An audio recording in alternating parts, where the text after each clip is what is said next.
Hey there, boaters. I'm Captain Stacey Hanrahan, and welcome to Wednesday's episode of The Boaters TV.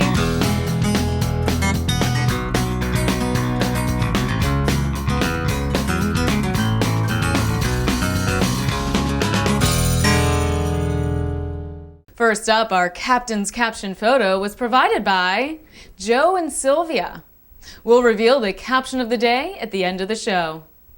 Coming up in Bosun's Locker, we're shopping for a Fishfinder Chartplotter unit in this week's Mad Mariner Report.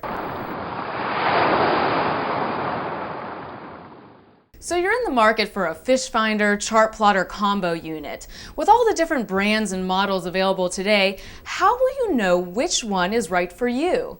Well, this week, Mad Mariner's Lenny Rideau goes over the important factors to consider. Of course, the limiting factor will be cost for 90% of boaters. So what makes one unit more expensive than the next? Well, for one, size. For most boaters, bigger is better, but expect to pay several $100s more per inch of screen. And even if you can afford it, you need to make sure the screen you like will fit in your helm. Whether you're flush mounting or top mounting the unit, pay attention to depth, height, and width. So before you head to the stores, get out the tape measure and write down the maximum dimensions your boat can handle. Another factor that will impact cost is color. Most units on the market do use color, but if you're looking to buy a cheap unit, you may want to consider a monochrome one. When it comes to navigating, color is nice, but not necessary. But for anglers, the differences between reds, yellows, and greens separate schools of bait from the big fish.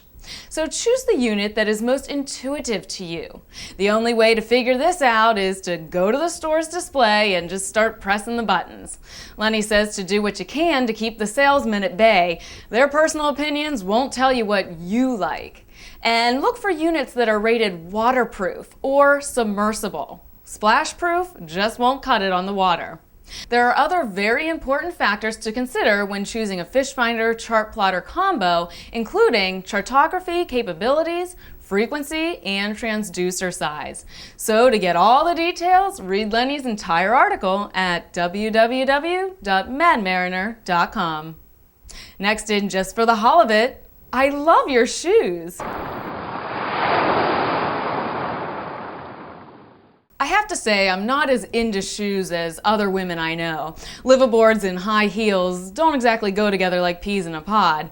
But when a friend of mine showed me this picture, I just had to get the story behind these high-heeled flippers. An internet search turned up this photo.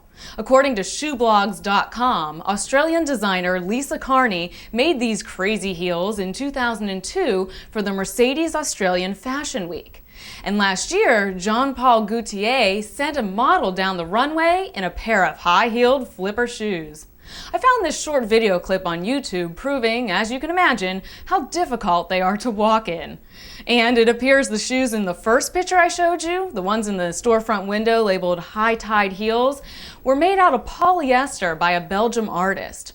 I was unable to find out if these ones are actually wearable, but I wouldn't be surprised to see a woman wearing them out on South Beach. Now let's see what's making waves in nautical news. Well, my favorite British billionaire, Sir Richard Branson, will join a crew of champion sailors in an attempt to break the record for a transatlantic crossing by a single-hulled sailboat. Also making the voyage, Branson's 23-year-old son Sam and 26-year-old daughter Holly. Holly is a doctor and will serve as the team's medic. They'll be setting sail within the next few weeks for the 3,000-mile trek from New York to England. The time to beat? 6 days, 17 hours, 52 minutes, and 39 seconds. The crew, which includes several medal-winning Olympians, will make the trip in a 99-foot maxi-race yacht named Virgin Money. Sir Branson has already set Atlantic crossing records in a powerboat and a balloon. He says he's attempting this record partly in tribute to adventurer Steve Fawcett, who broke the round-the-world sailing record in 2004.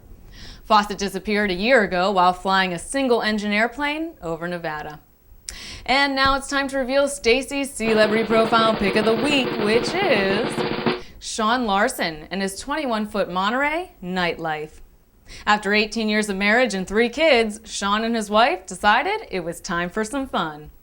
So they traded in their jet ski for this gorgeous Monterey. And it looks like they definitely found some fun. Welcome to the boaters, and congrats on your Sealebrity status. And finally today, the captain's caption of the day is, "I told him the holidays would be hell when we sold our house for that boat." Submitted by Rod Cannon.